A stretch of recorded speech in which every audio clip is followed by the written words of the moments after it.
As everyone knows, what touched off impeachment proceedings this week was a whistleblower complaint about President Trump for asking Ukraine's leader to investigate the Biden family.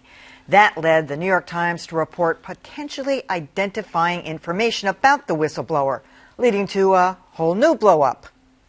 The New York Times reports the White House learned that a CIA officer had lodged allegations against President Trump's dealings with Ukraine, even as the officer's whistleblower complaint was moving through a process meant to protect him against reprisals. A lawyer for the whistleblower shot back. Any decision to report any perceived identifying information of the whistleblower is deeply concerning and reckless. But to that, executive editor Dean Baquet said, "We wanted to provide information to readers that allows them to make their own judgments about whether or not he is credible. We also understand that the White House already knew he was a CIA officer." Well, I know there was a lot of pushback on Dean Baquet on this. I think he made the absolute right call. I can't fault him at all. For one thing, as he said, the White House already knew it was a CIA operative, someone who had worked somewhere in the White House. They probably know exactly what his name is. I'm not for outing people who, report, really important things to our government, but giving somebody an identity that gives them credibility. There are thousands of CIA officers. I mean, I guess they could narrow it down to who had actually been in the White House, although this guy admits, or woman, that he was removed from the actual, seeing and hearing things for himself. But I thought he made the right move. Well, I agree. And the word whistleblower is such a strange word anyway. I mean, I always have felt that they should be putting more context into what that means. It's a thing that's been around for a long time. That's true. Back to the C5A scandal and Jeffrey Pentagon Wigand papers. with the big tobacco, Pentagon Papers. But in this case, to have just whistleblower out there without any sense of what the connection is, I think was way too weak a way to write the story. It seems to me like, well, the best thing about this is that it shows that the New York Times is studying this very, very closely, that this is hashed out. Dean is making the final call, but the other people are all contributing, and you could tell that they came up with a compromise. There are things they didn't disclose.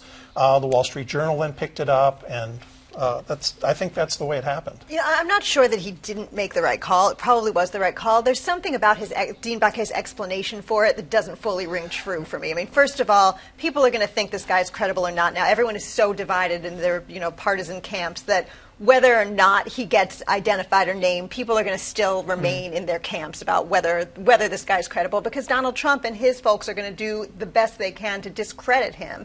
The other piece of the context, however seriously you want to take it, is that you've got the president out there making physical threats, saying, oh, this guy is a spy, and we used to do something different to spies, which alludes to some really serious violence. Again, he says a lot. You can believe it or not, but that's out there. I thought it was the wrong call. I'm not as outraged about it today as I was when it first happened. I think that the Times did add some additional context. At first, we didn't know that the White House already knew it was a CIA officer. So that made a difference. I still think it was the wrong call to do it within hours after, as Joanna said, the president essentially brought up the good old days of executing traitors. That was just, let it sit another day or two. I'm somewhere in between, because there's identifying material and there's identifying material. So the White House knew it was a CIA officer. Already now you get into a whole other thing, because we know the kind of comments he's been making about CIA officers, and we weren't even talking about whistleblowers. So he was going to start from there in a discredit mode to begin with. And I would hope that a CIA officer who stock and trade is secrecy would know how to, cloak him or herself in such a way so as not to be traced. But I don't know. This is I am a whistleblower by nature is in danger. Yes, and they're almost always named. I mean, in the end, they're almost always exposed. I mean, but that's after the fact. This is in the middle of this. It's except whoever wrote that letter. Yes, I said that. I said we do not know. Maybe it's the same guy. It's more a matter of bad timing than a completely outrageous But I wouldn't bad want to call. leave the impression that the New York Times disclosed that right after they heard that there was that No, threat. they knew all along. There's time that explains.